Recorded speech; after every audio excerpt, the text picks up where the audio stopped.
A las 7 de la mañana con 44 minutos estamos con Rodrigo Gómez de la Torre, empresario, presidente directivo, más bien digámoslo así, de la Asociación de Ganaderos vinculado a todo lo que significa la producción en el Ecuador. Y te habíamos invitado, Rodrigo, para precisamente hablar sobre las medidas económicas de ayer. De hecho, las medidas fiscalistas que anunció el gobierno, que tienen que ver con tratar de resolver el problema fiscal, porque de eso se trata, se habían vendido como medidas para también un plan económico que permita el desarrollo de la economía, más ingresos para la sociedad ecuatoriana, más que para el Estado, etcétera, etcétera. Pero desde la producción, ¿cómo se ven estas medidas?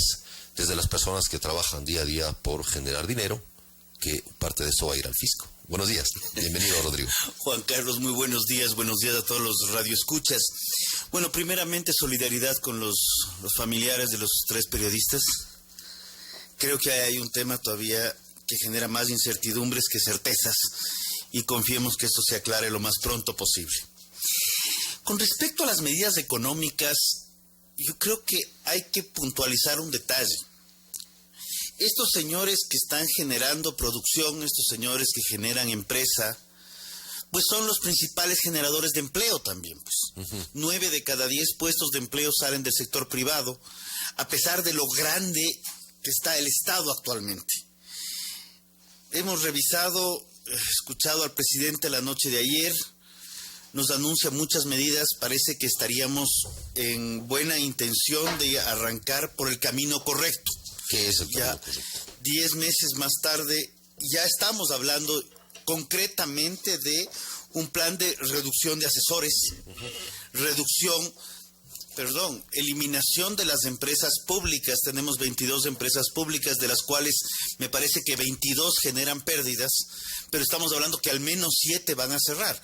Tenemos la Nacional Minera, tenemos 2 empresas para construcción de vivienda, tenemos que ver qué pasa con TAME, porque probablemente estas empresas puedan orientarse hacia alianzas público-privadas o directamente ser vendidas al sector privado, generador de ingresos, y ser más pragmáticos en el manejo de estas empresas, porque una empresa que genera pérdidas en el sector privado, el mismo Estado se hace cargo de cerrarla. El Estado debería ser responsable con sus acciones. El hecho de plantear ya reducción del impuesto a la salida de divisas ya sigue evidenciando que este es un impuesto altamente inconveniente para la producción. Es un impuesto que, más allá de evitar la salida, lo que hace es evitar la entrada de divisas. Y de igual manera vemos interesante que ya estamos hablando de la eliminación del cálculo del anticipo de impuesto a la renta, tan cuestionado, tan problemático, y que en términos prácticos no le genera al Estado mayores ingresos. Probablemente el Estado tiene más egresos por el tema de subsidios que podría reajustarse que del otro lado. No se ha topado ni se ha mencionado el tema de subsidios, y recordemos que días anteriores al anuncio de medidas circularon en redes sociales cualquier cantidad de posibles planes económicos, recomendaciones. Creo que todas coincidían en decirle, señor presidente, es hora de reducir el tamaño del Estado. Ese es el eje fundamental. Al reducir el tamaño del Estado, es factible reducir impuestos. Al reducir impuestos, eso significa que al sector privado no es que le queda mucho más plata, sino deja de perder plata, dándole de comer a un Estado obeso que no produce, y más bien comienza a tener una liquidez que le permite reinvertir o sostener lo que tiene para poder crecer en el corto, mediano o largo plazo. Ahí está el eje de las medidas económicas, y que creo que hay que irlas concretando, porque si hablamos de reducción de ministerios, viceministerios, subsecretarías, ya vamos viendo dónde, en qué han beneficiado, en qué no han beneficiado, y probablemente haya más que reducir, y esa reducción pueda ir migrando en conceptos de empleo y mano de obra, porque va a haber gente que va a tener que ser desvinculada del Estado, pero si le damos herramientas al otro lado de la economía, que es el sector privado, probablemente al decrecer el Estado, el sector privado, la intención es que crezca y absorba esta mano de obra calificada que tiene hoy por hoy el gobierno. Ahora, en lo que corresponde a tu sector, Rodrigo, estamos con Rodrigo Gómez de la Torre, que es el sector agropecuario. En uno de los puntos que leyó ayer el presidente decía que el eje de la política económica va a ser la potenciación de la economía social solidaria, ¿no? Y eso involucra muchísimo al sector agropecuario, o sea, de las unidades productivas, las unidades familiares, la gente que produce para que nosotros comamos en los mercados, la gente que produce para que nosotros tengamos en nuestras mesas productos frescos, que son pequeños productores. Pero también tienes el otro sector, que es el que produce enormes cantidades de divisas, etcétera, y grandes cantidades de empleo, masivamente. ¿Es posible construir una política que convierta el eje de la economía, el eje del desarrollo económico, en la economía popular y solidaria? A ver, quiero comenzar por el tema álgido que también hizo mención el presidente. Ajá. Y que tiene que ver con el sector agropecuario, y por eso voy a usarlo. Vamos ahí. Usualmente hablamos de las importaciones. Las importaciones son malas, son el cuco, son sí. Uy, qué miedo las importaciones. Pero cuando revisamos qué es lo que el Ecuador importa, vemos que alrededor del 60 o un poquito más % de las importaciones totales son bienes de capital y materias primas que no se fabrican en el Ecuador y son requeridas para la industria, para el campo y para el sector productivo. 60%. Hay alrededor de un 20% que son combustibles, ajá, que están subsidiados, pero hay combustibles. Entonces ya estamos hablando de que el 80% de las exportaciones totales, estamos hablando de bienes requeridos para la producción. Entonces ya nos queda solo un 20% de estas importaciones de miedo, donde probablemente están estos micrófonos, está esa pantalla, está el monitor que usas, que resulta que si bien son bienes de consumo, también son herramientas de trabajo. Ajá. Entonces, de ese 20% que queda, ya hay que pensar que hay un porcentaje que también se requiere en el sector productivo. Entonces, las importaciones no son tan malas. El problema de cuando ponemos aranceles a las importaciones, ponemos tasas a las importaciones, es que el otro lado el otro país que nos exporta a nosotros, dice, a ver, tú me estás poniendo trabas a mí, a cuenta de que yo no te pongo trabas a ti. ¿Qué es lo que el Ecuador exporta? El Ecuador en un 60% aproximadamente exporta bienes que salen del sector agroalimentario, agricultura primaria y agroindustria. Exportamos petróleo. Nadie se queja del petróleo, eso sí, nadie se queja. Pero todo el resto es que te puedo buscar un problema al banano, te voy a buscar un problema al cacao, es que el vehículo no me cuadra porque la llanta es muy redonda a lo que yo quiero, y generamos desde el otro lado barreras pararancelarias y barreras técnicas al comercio. Entonces, poner freno a las importaciones es generarnos complicaciones a las exportaciones. Los incas lo entendieron perfectamente bien cuando hablaron del trueque. Y anterior a los incas, en lo que fue el reino de Quito, el trueque. Yo intercambio de productos contigo. Tú tienes esto, yo tengo este otro, intercambiamos. Y el medio de intercambio ahora es el dinero, obviamente. No solo es el dinero, ese es un medio de pago, pero el intercambio se mantiene. Por eso vienen los acuerdos comerciales. Tú me exportas banano, yo quiero exportarte servicios. No hay dinero, hay acuerdos comerciales sobre bienes, tangibles o intangibles. Cuando ya vamos al sector agroalimentario, y quiero irme un paso más allá, porque tú has hecho una mención que es muy válida. Los productores pequeños, grandes, medianos, no importa, bien sea para exportación o para consumo local, son los que nos dan de comer. Entonces, ¿quién es el actor más importante en la producción? Y esto de aquí, como presidente de la Cámara de Agricultura, a veces suena disonante. El actor más importante en la producción es el consumidor.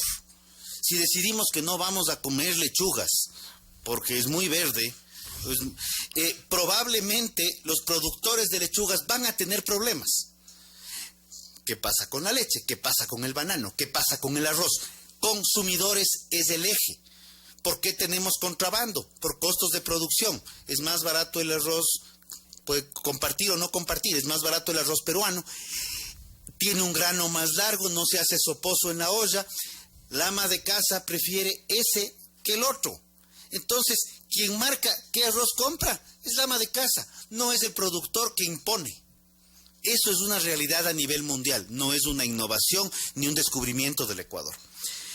Cuando vemos ya la cadena agroalimentaria, donde incluimos a este actor que no está usualmente, vamos a volver los ojos al agro, les vamos a dar incentivos, les vamos a dar kits, les vamos a dar crédito, les vamos a lo que fuese.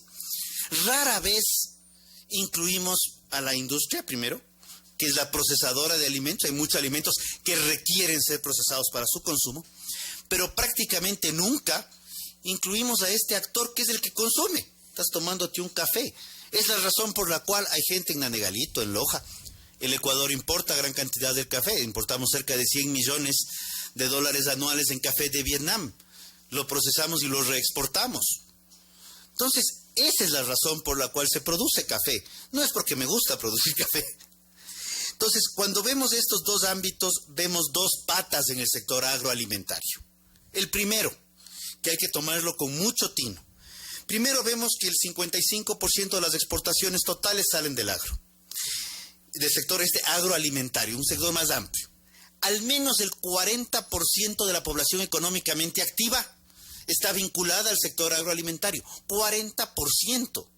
Ya no es pelo de cochino, como se dice vulgarmente. Ya estamos hablando de unos sectores más importantes de la economía.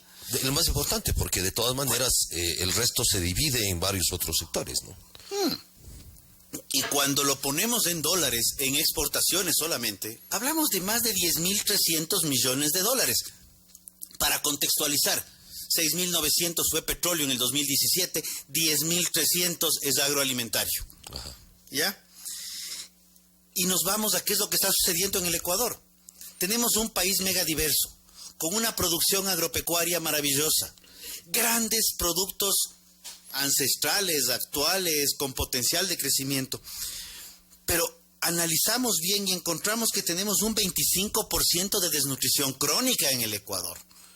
¿Qué es lo que está pasando? Entonces aquí estamos generando dos problemas. Uno, no necesariamente, y esto puede ser disruptivo, no necesariamente es la falta de alimentos. Muchas veces es el desbalance de alimentos. Lo que ya se está considerando internacionalmente y poco se habla en el Ecuador es la malnutrición. Si yo como carbohidratos de mañana, tarde y noche y muy poquita proteína, yo probablemente voy a ser un desnutrido obeso. Voy a tener problemas de obesidad. Físicamente estoy chapudo, estoy gordo, estoy relleno, pero tengo un desbalance nutricional a falta de proteína y que me genera y me deriva en problemas en educación, en desarrollo muscular, en desarrollo cerebral. Necesitamos consumir proteína, tanto animal como vegetal.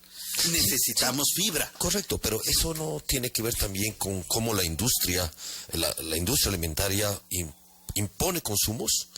Es decir, a ver, te voy a decir, todo lo que vos ves en las perchas está listo, o sea, quien consuma todo eso, fijo, va a tener diabetes. Porque todo es azúcar y además va a tener hipertensión, porque todo es sodio, además va a tener, etcétera, etcétera. Entonces, digamos, vos lo que tienes ahí es que un litro de gaseosa te cuesta $1 y un litro de leche te cuesta 80 centavos. Pero la gente consume la gaseosa. Ahí viene un tema. Y qué bueno que lo topaste tú. No es un tema de precio, porque la gaseosa cuesta más que la leche. Ajá. Es un tema de información o, de acuerdo a ciertos sectores puntuales muy activos en redes sociales, generadores de desinformación. Voy a enfocarme un momentito en el caso de la leche, que es, además lo que produzco es el producto que les llevo en el corazón. Pero la leche no es una bebida. No podemos comparar a la leche con una gaseosa. La leche es un alimento completo. ¿Contiene grasa? Sí, contiene grasa. Grasa que está probada científicamente a nivel mundial, que no es engordante. Por el contrario, la leche entera, en consumo regular, mantiene la línea. Contiene vitaminas, proteínas, minerales. Contiene lactosa que genera azúcares que se metabolizan muy bien y ayudan al desarrollo y dan energía a los niños y adolescentes. Por eso es que la madre naturaleza, esta entidad tan grande y tan mencionada en los últimos años, nos dio la leche como primer alimento de los mamíferos, seres humanos y animales. Y nos dio hace más de 9.000 años que el ser humano domesticó las vacas, luego vinieron las ovejas y las cabras, precisamente para poder alimentarnos de este alimento que nos permite el desarrollo. Y que, por cierto, cuando hablamos de los abuelos y hablamos de los bisabuelos, quienes todavía los tienen, nos cuentan que ellos tomaban la leche de la teta de la vaca. Y hasta viejos. Y por eso tenemos abuelos y hasta bisabuelos que están hablando de eso. Y ahora hay unos niños fit que no toman leche y que tienen huesos de cristal. Perdón que sea tan crudo en este tema. Pero yo quiero hacer una mención cuando hablamos de la parte industrial. Hay un estudio que se realiza en Ecuador y de los estudios que he podido leer, uno de los más completos. Este se llama Ensanut. Ensanut. Este estudio es latinoamericano, entonces los países lo contratan y se lo contrata por módulos, digamos. Ecuador en el 2012 pagó probablemente el más completo de todos. Cuando hacemos referencia a la principal fuente de proteína de los ecuatorianos, y no tengo nada en contra del arroz, vemos que la principal fuente de proteína es el arroz, con el 19.2% seguida del pollo. Y decimos, ¿por qué el arroz? Si el arroz tiene 6% de proteína. Porque el arroz, aunque haya arroz, aunque no haya Dios, como dice que haya arroz aunque no haya Dios. Desayuno, almuerzo y cena. No es el problema el arroz, es el desbalance nutricional del chimborazo de arroz con el ni siquiera panecillo de proteína, porque es chiquitito lo que consumimos. Ahora, en este tema estamos con Rodrigo Gómez de la Torre. Rodrigo, tú has dimensionado el papel del sector agrícola y pecuario en el Ecuador, y agrícola, industrial y alimentario. Y el tema de fondo tiene que ver con cómo potenciar el sector y cómo, sobre todo, este sector genere empleo digno, digámoslo así, y genere empleo y genere, de alguna manera, posibilidades de que la gente pueda vivir, ¿sí? Porque la gente no es que quiera hacerse millonaria, por Dios, o sea, lo que queremos mucho es vivir con dignidad y vivir con resolver los problemas, las necesidades que tenemos y alimentarnos bien y alimentar bien a nuestros hijos. Creo que en esencia es eso. Entonces, ¿cómo potenciar esto y cómo generar empleo con estas medidas, aterrizando ya, para ir terminando, aterrizando en estas medidas? Con estas medidas no sé. Ya, fomentar exportaciones estoy de acuerdo, pero hemos conversado con el ministro de Agricultura y creemos que hay un modelo de gestión que debe ser revisado y repensado. Ajá. Yo creo que Rubén Flores es alguien que tiene la película clara. No creo que la solución está en lo típico que hablamos, es que hay que cambiar de ministro. No, Velasco Ibarra hablaba de los ministros fusibles. Yo creo que ya hemos evolucionado de esa época. Sí creo que es fundamental pensar en qué es lo que se está consumiendo y potenciar eso. El Ecuador tiene, y esto para que tengan referencia, tiene 221 cantones. Dentro de esos 221 cantones se registran 9.000 asociaciones agropecuarias. Ajá. Eso nos da cerca de 40 asociaciones agropecuarias. Nos genera una dispersión gremial importantísima. Tenemos que repensar un poco más y comenzar a reorientar. La asociación inicial, la asociación de productores de brócoli, la asociación de productores de arroz, la asociación de productores de maíz, y tenemos más de 700 asociaciones en arroz. ¿Cómo podemos generar una política pública con 700 opiniones distintas? Hay que ir reuniendo asociaciones, confederaciones, pero debemos ir a un paso más allá. La asociación aglutina productores o aglutina industriales. De hecho, hemos perdido las asociaciones de consumidores, la tribuna del consumidor, de quien nos acordamos, María José Troya, no hemos oído hablar, no sé, que serán 10, 15, 18 años. Esas asociaciones fundamentales que nos regresen la cadena hacia atrás. Y pensemos en la otra dinámica. Cuando el Ecuador hablas de cooperativas, ¿estás hablando de la cooperativa de ahorro y crédito, la 29, o estás hablando de la cooperativa de transporte? Cuando en el mundo hablas de cooperativas, sí hablas de cooperativas agroalimentarias, en donde productores se juntan con industriales a veces, o se montan una industria pensando en cómo procesar el producto y qué vender y qué ofrecerle al consumidor. El Ecuador maneja cerca de 52 categorías, 58 categorías en lácteos. Queso fresco, queso deslactosado, diferentes tipos de quesos. No tenemos cooperativas en lácteos, salvo el Salinerito, que es un ejemplo. Yo creo que hay que crecerla. Costa Rica tiene una cooperativa que se llama Dos Pinos, y puedo generar ejemplos en Colombia, en Venezuela, perdón, no Venezuela no tiene nada, Venezuela han acabado, pero Colombia, Chile, Uruguay, Paraguay, Nueva Zelanda, Suiza, o sea, no es un ejemplo pero Costa Rica, porque tengo los datos exactos, tiene sobre 640 productos diferenciados. Tú quieres helados hechos en base a leche deslactosada, hechos en base a leche descremada, semidescremada, y tienes un menú para que el consumidor, que es el principal actor de las cadenas agroalimentarias, defina qué quiere, escoja lo que más le gusta y lo que más le acomoda a su dieta personal, y en base a eso, Costa Rica, que es un país pequeño en producción de leche, y el Ecuador tiene un potencial de al menos duplicar la producción, estamos alrededor de 5 millones, podríamos convertirnos en un eje de desarrollo en la cadena láctea o en cualquiera, por esta mega biodiversidad que tenemos. El Ecuador puede crecer. ¿Qué falta? Que el Estado probablemente, en vez de darnos más subsidios, frenemos un poco los subsidios, nos orientemos a capacitaciones integrales de cadena, no solamente de un eslabón de la cadena, y nos dé lo fundamental, lo que los productores buscan, lo que las industrias buscan, lo que la cadena agroalimentaria busca es más mercado, más consumidores. Tenemos la posibilidad de suplir la seguridad alimentaria, estamos supliendo desbalanceadamente la soberanía alimentaria y estamos así todo exportando una gran cantidad de recursos que nos generan divisas y nos sostienen dolarización. Por ende, yo creo que acuerdos comerciales. Perú entró en un programa de desgravación de subsidios y de además herramientas a los productores y mercados. ¿Mercados a través de qué? Mercados a través de cómo consumir esto. Platos, chefs.